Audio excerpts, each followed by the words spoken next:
कल भगवान श्री राम का जन्म और हमारे ठाकुर जी कृष्ण का जन्म।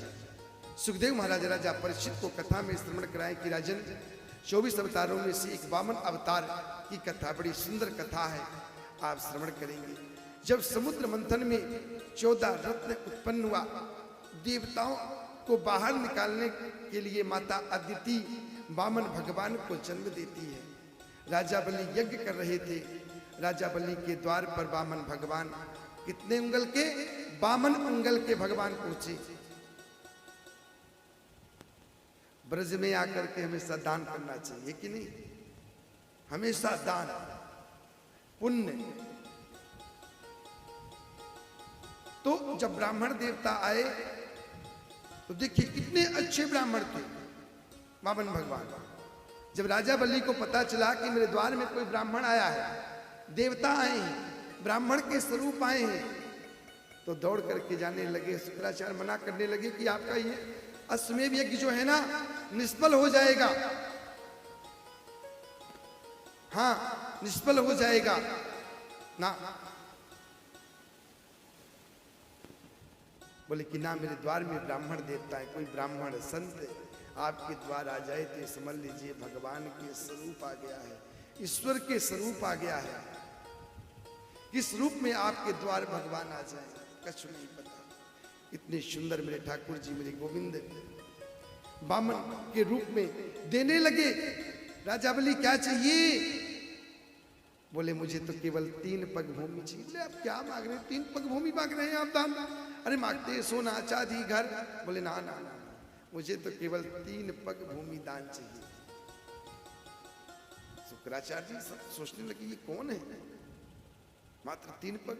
जब देखे दृष्टि से बोले अरे राजा बलि तुम क्या कर रहे हो, क्या कर रहे हो? ये तो त्रिलोकीनाथ हैं, सब छल के चले जाएंगे। हाँ सब छल के चले जाएंगे, ये तो त्रिलोकीनाथ हैं, ये तो परमपिता परमेश्वर जगत के रक्षक हैं। बोले मैं तो धन्य हो गया जिसके द्वार पे साक्षात। मैं कई बार लक्ष्मी से कहा, मैंने कई बार अपनी राजा बलि ने कहा, मैं कई बार अपने पत्नी से कहा,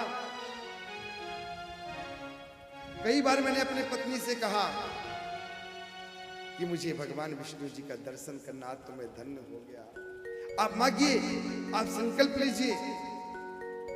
जैसे शुक्राचार्य जी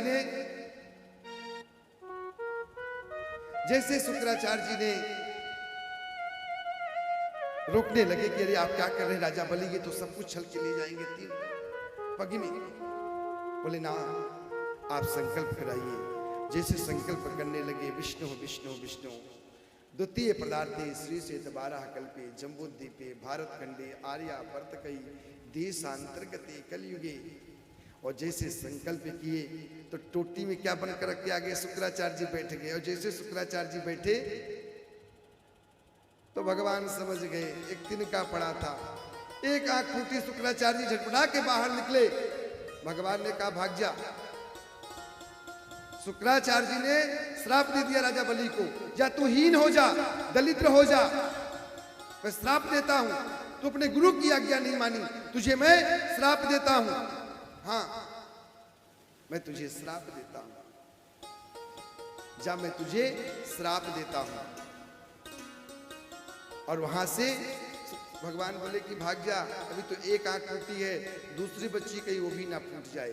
वहां से 9 2 11 हो गए शुक्राचार्य जी।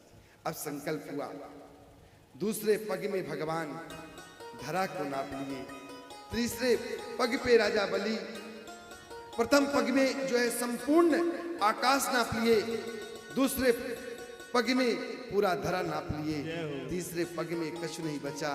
तो बोले कि आप एक काम करें, आपने धन मन और धन को तो आपने नाप लिया, ये तीसरा पग मेरा शरीर बचा है, इसे आप नाप लें। और तीसरे पग में जो है राजा बलि का कितना सुंदर, कहते हैं जब कोई हमारे वामन भगवान देखिए कितने सुंदर हैं, हमारे लड्डू गोपाल जी वामन उंगल के। बोलिए वामन भगवान की जय।